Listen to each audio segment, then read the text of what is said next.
Assalamualaikum warahmatullahi wabarakatuh. Perkenalkan, nama saya Zahwa Aulia Prasasti dari Fakultas Tarbiyah dan Keguruan, Program Studi Pendidikan Agama Islam, kelas A. Di sini saya akan mempresentasikan proposal penelitian saya yang berjudul proses terjadinya perbedaan bahasa seseorang terhadap keluarga, teman, dan pasangan. Yang pertama adalah latar belakang. Perbedaan bahasa adalah hal yang normal dan umum dalam berbagai konteks, termasuk dalam hubungan keluarga, teman, dan pasangan. Dalam keluarga, perbedaan bahasa dapat terjadi karena adanya perbedaan usia, budaya, dan latar belakang.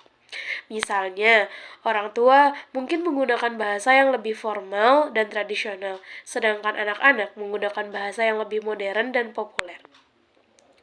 Perbedaan ini dapat mempengaruhi cara berkomunikasi antar anggota keluarga dan memerlukan kesadaran untuk mengatasi perbedaan tersebut.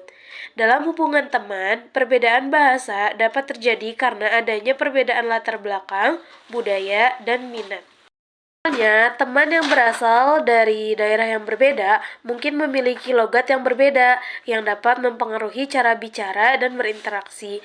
Dalam hubungan pasangan, perbedaan bahasa dapat terjadi karena adanya perbedaan latar belakang, budaya, dan minat. Misalnya, pasangan yang memiliki latar belakang yang berbeda mungkin memiliki bahasa yang berbeda dan dapat mempengaruhi cara berkomunikasi dan berinteraksi. Perbedaan ini dapat memerlukan kesadaran untuk mengatasi perbedaan tersebut dan meningkatkan kesadaran budaya dan linguistik. Rumusan masalah dari proposal penelitian ini, yang pertama, bagaimana proses terjadinya perbedaan bahasa yang digunakan seseorang terhadap keluarga. Yang kedua, bagaimana proses terjadinya perbedaan bahasa yang digunakan seseorang terhadap teman. Dan yang ketiga, bagaimana proses terjadinya perbedaan bahasa yang digunakan seseorang terhadap pasangan.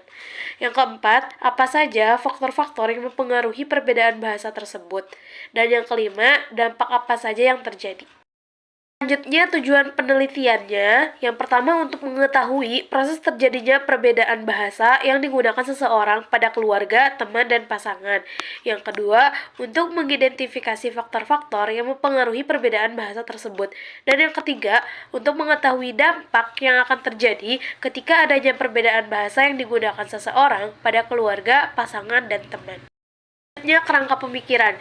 Ada variasi bahasa. Variasi bahasa dapat disebabkan oleh berbagai faktor seperti latar belakang daerah pengguna yang menggunakan bahasa tersebut, keadaan sosial, budaya, situasi percakapan, dan lain-lain. Penelitian ini dapat mempelajari bagaimana variasi bahasa yang digunakan dalam berinteraksi dengan keluarga, pasangan, dan teman.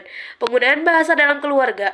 Penggunaan bahasa dalam keluarga dapat berbeda-beda tergantung pada instansi, budaya, dan konteks sosial. Penelitian ini dapat mempelajari bagaimana perbedaan bahasa yang digunakan dalam keluarga dalam perkawinan campur. Selanjutnya, keluarga sebagai tempat pertama untuk belajar bahasa yang mempengaruhi cara bahasa seseorang.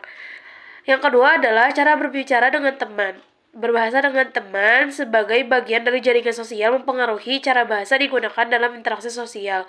Dan yang terakhir, pasangan sebagai bagian dari hubungan romantis mempengaruhi cara bahasa digunakan dalam komunikasi interpersonal.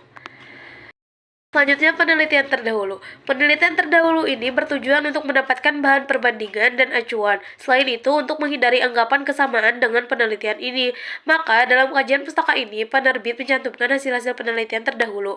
Yang pertama, hasil penelitian dari Rahmawati Murghani Ghazali Al-Munzir tahun 2018. Penelitian Rahmawati Murghani Ghazali Munzir tahun 2018 ini yang berjudul Pola Komunikasi dalam Keluarga. Komunikasi merupakan sesuatu yang sangat esensial karena manusia tidak akan sempurna kehidupannya tanpa adanya komunikasi. Komunikasi itu serba ada dan sempurna kehidupannya dan syarat akan makna selanjutnya. Komunikasi juga memberi pemahaman kepada kita sebagai sesuatu dari penyampai informasi dari pihak satu ke pihak yang lain. Metode yang digunakan dalam penelitian ini merupakan metode deskriptif kualitatif untuk mempelajari bagaimana perbedaan bahasa digunakan dalam berinteraksi dengan keluarga, pasangan, dan teman.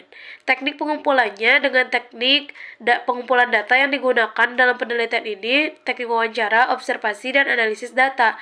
Analisis data dilakukan dengan menggunakan metode analisis kualitatif untuk memahami bagaimana perbedaan bahasa yang digunakan dalam berinteraksi dengan keluarga, pasangan, dan teman. Sekian presentasi dari saya. Mohon maaf apabila ada kesalahan. Wassalamualaikum warahmatullahi wabarakatuh.